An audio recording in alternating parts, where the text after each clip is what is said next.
Happy October! You know what that means. Spooky season book recommendations. Hello and welcome to my channel. I'm independent author T.R. Slauf and Margot Primrose. I have two pen names, one for all things horror, gory, and bloody, and another one for all things romantic and swoon-worthy. Two pen names, two channels, two genres, one YouTube channel, because here we're going to talk about anything and everything affecting the book community. Let's get started. It's officially October, so that means spooky season is upon us. And I don't know about you, but I really like spooky season, as you can see. As an author of horror and dark fantasy, I think I'm obligated to do a book recommendation for the season. So there's hundreds and thousands of great horror books out there, dark fantasy, and everything in between that are perfect for this spookiest of seasons. I want to spend today talking specifically about my fellow independent authors and small press authors. So let's get started. Some of these I have read myself or are on my list to read, but I know the authors. All right, we're going to start with Kalvin Ellis, the author of In the Hills Above the Gristmill. So this is more of a thriller. It's kind of has paranormal horror vibes in it, but the main character, Paisley Mott, is she has a YouTube channel where she does paranormal investigations and she goes from town to town. So in this one, she goes to a town that has a lot of weird paranormal stuff going on and she's here to debunk it or prove it. And I don't want to give it away. I almost gave it away. I'm sorry. I don't want to give it away. This is very, very good. It's very thrillery, has lots of different dynamics, small town, creepy, creepy vibes. And I do believe that there is now a second book in the series. These are going to be kind of more like, I believe they're going to be more like Sherlock Holmes, where it's the same character, but you don't necessarily have to read all of them in order. I'm not positive. I haven't read the second book yet. I think it just released, but In the Hills Above the Gristmill, definitely a great thriller, mystery, horror vibe. Perfect for October. Also, I want to apologize in advance if I sound funny. I'm still sick. I've been sick for almost 2 weeks now, and I have like a cough drop in my mouth. So if I sound weird, that's why. Next on our list is another more thriller genre. This is Dicky Kitchen Jr.'s Pray Pray Origins of the Average Man. This book really reminded me a bit of Silence of the Lambs because it's an interview. So the main character is a journalist and he's granted an interview with the serial killer. And he's the only person that the serial killer has allowed to talk to him. So he's in there and he's trying to get as many details as possible because as he's doing the interview, he realizes that this man has committed a lot more murders than he's currently charged with. And he's hoping that throughout the interview, he'll be able to get enough clues to discover all the other bodies so that the victims can be properly identified and their families can have closure. And this man can be brought to justice for every crime that he has done. Now, this is interesting. The author took some interesting liberties with his writing style, one of which kind of tripped me up personally was that no one has a name. They're all called the average man or the tall man or the nurse. And for me personally, that was a struggle, but I do encourage anyone who likes a good thriller, murder mystery type deal to check this out. Again, Dicky Kitchen Jr., he has a couple more books in this collection in this series as well.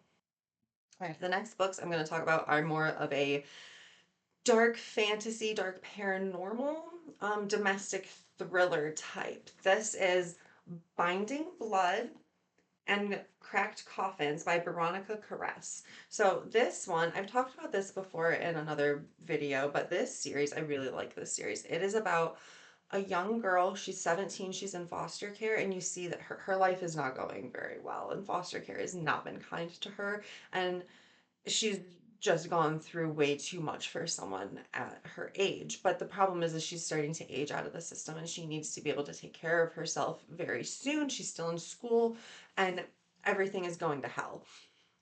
Now, here's the thing. She's out with her friends at the mall for her birthday, and this older gentleman comes up to her and he says, "You've caught my eye. You're not like other girls. You're so mature, you're mysterious. You've captured my attention." we all know where this is going. Except he's a vampire. You find out pretty quickly he is a vampire, and he is not a very nice vampire. He has been enthralling her, you find out. And so she's kind of an unreliable narrator, especially in book two. Book two is just very unreliable with what's going on and what isn't happening. I mean, she wrote the author Beronika wrote the unreliable narration so well. There were definitely times in the second book where I was like, well, I know he's bad, but I don't think he's doing anything anymore. Like this is she was tripping me up with how well she wrote her unreliable narration. Anyway, as you go on in book one, it's revealed that he's been enthralling her. So as she tries to get away, as she tries to have her own voice and her own life outside of his manipulation, she thinks she's running away, but it's not what it seems. And it's really good. Very disturbing imagery in this one. A lot of predatory violation of the innocence in this, but it's a very good series, and you find out that this vampire is actually notorious among other vampires. And I don't want to give too much away, but this is a really, really good dark fantasy domestic thriller with vampires. And the third book is out. I haven't read the third book yet, but I think I'm going to ask for it for my birthday. All right, next on our list is Dragon's Blood by Eric Woods. This is the first book by Eric Woods I have read. I have another book of his on my Kindle. I'll put a picture of it up later. But Dragon's Blood is a really interesting kind of folk tale monster creature feature. So basically, it's told in two timelines, 1930 and then the present. So you have this monster that's been dormant and it comes alive every so many years. That's why it's told in two timelines. It's really interesting. It's really fun. It's got like that small town creepy, you don't know what's going on. Is this really a monster? Is this just somebody going on a bender? I loved it. Eric Woods does a lot of dual timeline books. So if you like that, definitely check him out. And the other book that I have of his that I downloaded it right before I kind of went into like a slump with my horror reading, but it's called This Is How He Collects Them. And it's again a dual timeline, and it's about a man who he's a man or he's a demon. You're not quite sure. I haven't gotten far enough in the book to know. But he is collecting souls, and you see the progress of him working on this group of friends and everything that happens with them while this man is trying to take their souls. So, again, it's really interesting. He does a lot of dual timelines. He has several other books out, so if any of his writing sounds interesting to you, just go ahead and check him out. Eric Woods. Right. Another one I'm going to talk about is Benny Rose, The Cannibal King by Haliey Piper. Haliey Piper writes, she's got a lot. She's got a huge backlog of books. And this one specifically is really good. It's really gory. It's also very folk tale-y. It's this young girl moves to a new town. It's very coming of age, very it's very much a coming of age folk tale, cautionary tale type story. And it really reminds me of that one folk tale where they have to kill like one child a year for the harvest. It's not exactly like that, but it kind of reminds me about that. And it gets really gory at points, but it's really good. She has a lot of backlogs. She's becoming a very, very popular small press horror author. So definitely check her out, Haliey Piper. Another author I have, but all of his books are on my Kindle and can't really show them to you well on the Kindle, so I'm just going to pop them up. So, the other author is Jamie Stewart. I have read two of his books. Montague's Carnival of Delights and Terrors. That's a really fun one. It's about this kid. He runs away to the carnival. He's trying to start a new life, get away from his abusive past. And while he's there, something's not quite right. This isn't really a normal carnival. People start disappearing, and he's trying to figure out exactly what's going on while still surviving. It gets kind of gory at parts, but not too bad. There's only a few scenes that are really, really, really bad, but it's not the whole book, and you kind of see them coming. Now, this one was really fun because you know that there's some sort of a paranormal or monster entity in this carnival, but you don't really know exactly what it is throughout the book. Like, as you're reading it, you're trying to kind of discover exactly what it is. And it kind of felt like a little bit of a mystery. And I really enjoyed that part, trying to figure out exactly what type of monster or paranormal entity was plaguing this carnival. So I thought that was a blast with that book. And the other book by Jamie Stewart that I read is Something Wicked, Something Dark. This one was fun because it was a collection of short stories and they all take place on the same island. So some of them were, pretty straightforward. Some of them were a bit more of a mystery. It's a really great collection of short stories. One thing I will say is they're not as entwined as I would have hoped for them all taking place in the same island, but there are certain little jokes that are kind of trailed throughout all of the stories. One of them being this fish and chips shop, and every time it was brought up, I started laughing because I have a weird sense of humor. And another one of the stories, it was called The Lodge. I loved that one so much. It's about this couple, and honestly, I would read a whole series about this couple. It was so good. I loved them. I don't want to give it away what they do, but definitely check it out and let me know if you read it. Let me know if you liked The Lodge because that one was my absolute favorite. All right, and now we're going to talk about some authors that are on my list that I haven't quite read yet. So the first one is going to be Code of Reanimation by Lanie Moores. So Code of Reanimation is an offshoot from Lanie's primary series, and this one specifically is kind of like a sci-fi horror. So the description is that this woman, she wakes up in the middle of the mental institution that she has been living in for several years, and it's been destroyed. The whole hospital is just in shambles and she's trying to put her life back together. She doesn't want to go back, so she's kind of running from authorities, and you find out that she's been having hallucinations ever since she was a kid, and they always thought it was part of her mental illness, but then you start to realize maybe there's a lot more going on here than meets the eye.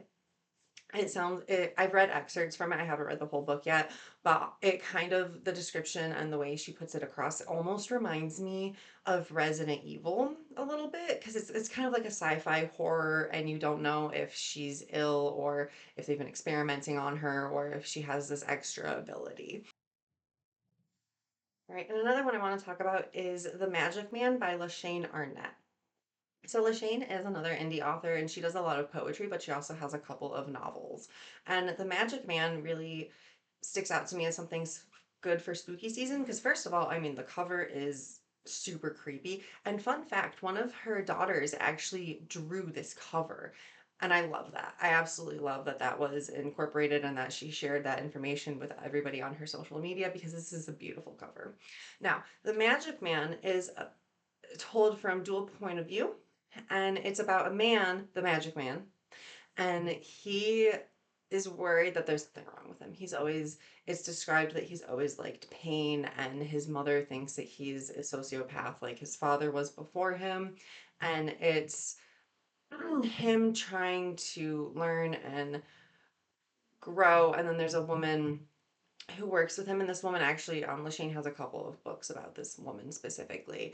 Now, again, I haven't read all of these yet, so I'm not entirely sure what the shtick is and what's going on. If she's just if she has magical abilities or some sort of powers to connect with people, or if there's something more going on. But it sounds really good. I've read the first two chapters, and it's really interesting, and it definitely grips you. So this is another one that I would definitely recommend for spooky season indie author reads. Now, if you're looking for even more books by indie authors or just in general some spooky season book recommendations, I would point you in the direction of two different channels. So the first one is going to be Dark Violet Dreams. M is a booktuber and she's on Instagram. She's a really good friend. She's constantly reading indie books and recommending them and talking about them on her channel. She also has some children, so she also includes what her kids are reading. So if you're looking for a book for your own kids or nieces or nephews, definitely check hers out because she talks about all the books that her kids are reading, whether or not they like them, and they do like a family reading night, which I think is really great, and she always talks about those books. So definitely check her channel out. The other channel I would recommend is See Chris Read. So Chris has a ton of books that she's always talking about. She does really in-depth analysis. She also does monthly wrap-ups. Um, so she does traditionally published and independent published books. Really great channel. She's really fun to follow. So go ahead and check her out. All right, everyone, I hope you liked this video about spooky season book recommendations. And now I'm going to do a little bit of Shameless self-promotion. All of my books are currently 99 cents. All of my ebooks are currently 99 cents on Amazon, Barnes& Noble, Kobo, wherever you get your books. First one, The Devil Within. This is a demonic possession horror novella that takes place in an 1800s insane asylum. So I would definitely recommend this for people who enjoy, again, short ones. I like my horror short usually, so if you're like me and you like short horror, go ahead and check this one out. But it also would be perfect for people who like American Horror Story or the book Sanitarium. The next one I'm going to talk about is a collection of short terrors and flash fiction, The Rabbit Man.